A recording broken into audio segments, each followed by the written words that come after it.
তখনই ওখানে সুমে আসে জুফেংয়ের কাছে, বলে যে 10 দিন পরে তুমি আমাদের সিটিতে আসতে হবে, কারণ ওই 10 দিন পরে আমার বার্থডে। এটা বলে সে ওখান থেকে চলে গেল। তার পরবর্তী সিনে দেখতে পায় জুফেং তার নিজের কুনশান সিটিতে ফিরে যাচ্ছিল এবং তার বাবাকে ডাইরেক্ট বলল, সত্যি করে বলো আমার আসল পিতামাতা কে, আমার আসল পরিচয় কি। জুফেংয়ের মুখে এইসব কথা শুনে সে অবশেষে সে তার আসল পরিচয় দিতে লাগলো, কিভাবে সে তাই জুফেংকে পেয়েছে। একদিন হঠাৎ এক জঙ্গলে ওর সাথে একটি পাগলের দেখা হয়েছে। পাগলের মাথায় একটি ফ্লেমের একটি ট্যাটু আঁকানো ছিল। ওই ব্যক্তিটাই আমাকে তোমাকে এভাবে ছোটবেলায় দিয়ে গেছে। নিজের সাথে চুইয়নের সাথে নাম দিয়েছে তখন জুফেং, এর থেকে তার আসল পরিচয়। তারপর কখন এই পাগলের সাথে তার দেখা হঠাৎ একটা মাইন্ড অ্যাটাক এসে চুইয়নকে অজ্ঞান করে দিল এবং আমরা দেখতে পাই মাস্কওয়ালা ব্যক্তির দরজার সামনে বাইরে দাঁড়িয়ে হয়েছে, যেটা জুফেং দেখে সে আমরা জানতে পারি এই লোকটির নাম কুই লুইয়ন। এটা একটি আজুরা সেক্টরের একটি গুপ্তধর এল্ডার, মানে বড় পজিশনের একজন এল্ডার। সে একজন ওয়ার্ল্ড স্পিরিট মাস্টার। সে এসেছিল জুফেংকে নিজের ডিসেবল বানাতে। সে বলে আমি জানি তুমি অন্যান্য লোক থেকেও তোমার মধ্যে অন্য কিছু আছে, যার কারণে আমি তোমাকে নিজের ডিসেবল বানাতে চাই। আমি জানি তোমার ট্যালেন্ট কিরকম, কিন্তু আজুরা সেক্টরে আমাকে ছাড়া কেউ তোমার ট্যালেন্ট বুঝবে না। সে আরো বলে ওই গুহাতে তোমাকে আমি ওই এয়ার ক্যান্ডেল টেকনিক আর এতগুলো স্টোন কেন দিয়েছি জানো? আমি দেখতে চাই তোমার মেন্টাল পাওয়ার কীরকম। আমার কাছে তুমি সবচেয়ে বড় ধন, একটা ট্রেজার, যেটাকে আমি সামনে তোমাকে আমি ডিসেবল করে দিলে আমি তোমাকে সবচেয়ে পাওয়ারফুল করে তুলবো। কিন্তু তখনই জুফেংয়ের ভিতরে থাকবে ড্রাগনটি বলে, এত তাড়াতাড়ি তুমি কারো কথায় রাজি হও না, একটু সময় অপেক্ষা করো। এখন ড্রাগনটি আরও বলে, তুমি এই লোকটিকে চিনো না, জানো না, কেমনে তুমি ওকে মাস্টার বানাও, আগে ওর ব্যাপারে জানো ভালোভাবে। জুফেংকে লোভ দেখানোর জন্য তার সামনে একটি টেকনিক নিয়ে আসে, যেটা নাম হলো লিঙ্ক চেইনম্যান একটি টেকনিক, যেটা দেখে জুফেং আর দেরি না করে তাকে মাস্টার অ্যাকসেপ্ট করে নেয়। সে টেকনিকটি দিতে চাচ্ছিল না, কারণ সে বলছিল এর জন্য একটা শর্ত আছে, তুমি 1 মাসের ভিতরে এই টেকনিকটা মাস্টার করতে পারবে, নাহলে আমি তোমাকে কাউকে না জানিয়ে তোমাকে মেরে ফেলবো আমি। জুফেং কিছু ভেবে তখন সে দেরি না করে সেই টেকনিকটি এবং সে তার কথায় রাজি হয়ে যায়। ওই মাস্টারটি ভাবে জুফেং তার কাছে মাপ চাইবে টেকনিকটা পুরোপুরি ভালোভাবে শেখার জন্য। এখন জুফেং বলে, ঠিক আছে আমি শিখবো, আপনি এখন আসতে পারেন।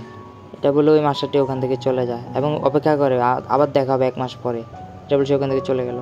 জুফেং বলে, আমার জীবন যেখান থেকে শুরু হোক না কেন, কারণ আমার আসল পিতা আপনি, আমি আপনাকে ভালোবাসি, আপনি আমার বাবা।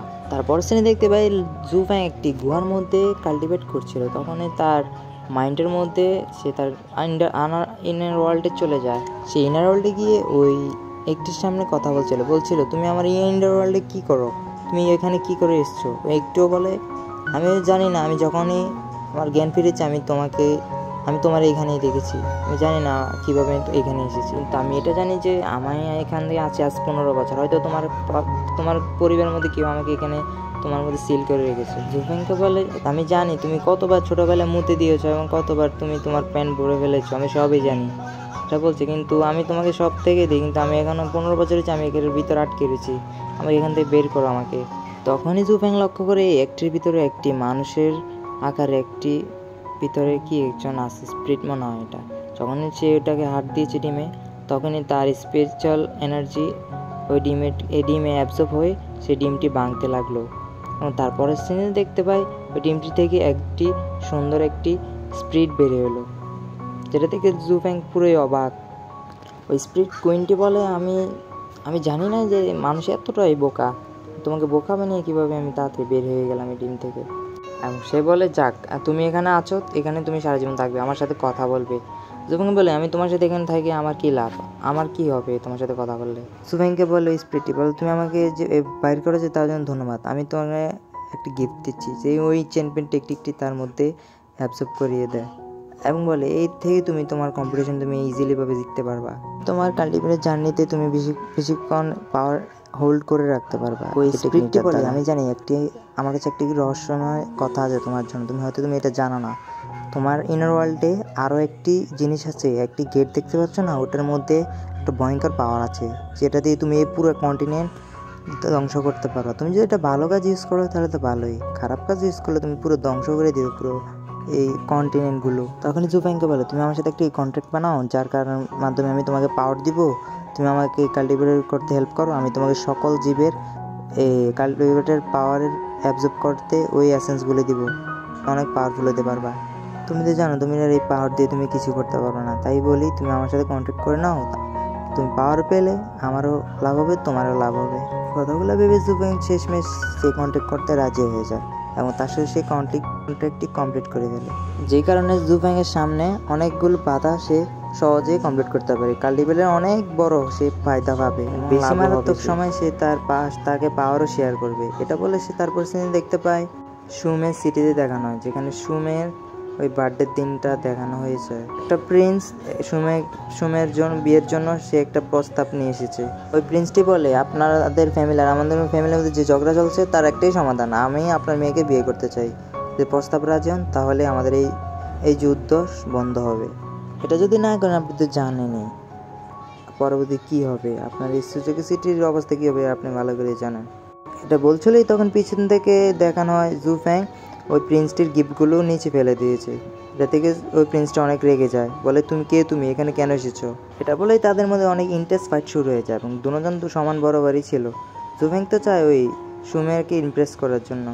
জুফ্যাংকে তাদের ওই ফাইট করতে থেকে সুমের বাবা ভাবছে এটা তো জু ফ্যামিলির হয়তো কেউ। দিক দিয়ে জুফ্যাং একটু দুর্বল হতে থাকলে সে তার পাওয়ার অ্যাক্টিভেট করে তা টিকে থাকার চেষ্টা করছিল এবং নিজেকে প্রোটেক্ট ও ভালোভাবে নিয়ন্ত্রণ করে সে প্রিন্সটিকে হারিয়ে দেয়। ওই প্রিন্সটিকে ভেবে হারাতে দেখে সুমে তো জুফ্যাংকে ডাইরেক্ট এসে গলা লেগে বলে, আমি জানতাম তুমি আসবে এখানে। সে জড়িয়ে থাকার কারণে তার ভিতরে থাকে স্পিরিট কিন্তু বলে, তুমি এরকম করতে পারবো না, তুমি এরকম লুচ্চামি করলে তো তোমার সামনে সমস্যা হবে। তারপর সিনে দেখতে পাই সুমের বাবা জুফ্যাংকে ধন্যবাদ জানায় আর তাদেরকে হেল্প করার জন্য। জুফ্যাং বলে, এটা তো ঠিক আছে, আমি জানতে চাই আপনাদের মধ্যে লড়াইটা কিভাবে শুরু হয়েছে। মানে সুমের বাবা বলে, তখনই সেই কুশন কন্টিনেন্টের কাহিনীটির কথা বলে। Blue dragons, white dragons, red birds ও জুয়ান বুক, এই সবগুলো প্রাচীন মিস্টিক্যাল জিনিস আমাদের এই কন্টিনেন্টের সাথে জড়িত, যার জন্য এই ফাইট। এবং বলে, আমি শুনেছি সুমে আমাকে বলেছে তুমি সুমেকে অনেকবার বাঁচিয়েছ। আমি জানি না ঠিক তোমার মধ্যে কি পাওয়ার আছে, হয়তো কোনো সাইকিক পাওয়ার রয়েছে। তার সাথে এটা বলে, আমি তোমাকে সুমেকে দিব, তুমি সুমেকে বিয়ে করো, সুমের তোমার হবে। তুমি শুধু আমার সাথে মিলে দুনিয়ার যত ট্রেজারগুলো আছে তগুলো সবগুলো খুঁজে পেতে আমাকে সাহায্য করবে। আমি 50% ভাগ করে নেবে দুজনে। জুফ্যাংয়ের এই সাইকিক পাওয়ার দেখে সে সুমেকেও দেওয়ার ওয়াদা করে জুফ্যাংকে। এগুলো শুনে জুফ্যাংয়ের অনেক খারাপ লাগে। সে বলে, আমি কোনো ওয়াদার বদলে আমি আপনাকে এত কিছু করে দিতে পারবো না, সরি, আমি আপনার এগিয়ে ডিল আমি রাখতে পারবো না। এটা বলে সে ওখান থেকে চলে গেল। তো আজকের ব্লগ এখানে শেষ করা হলো, দেখা হবে নতুন কোনো ব্লগ। তো আল্লাহ হাফেজ।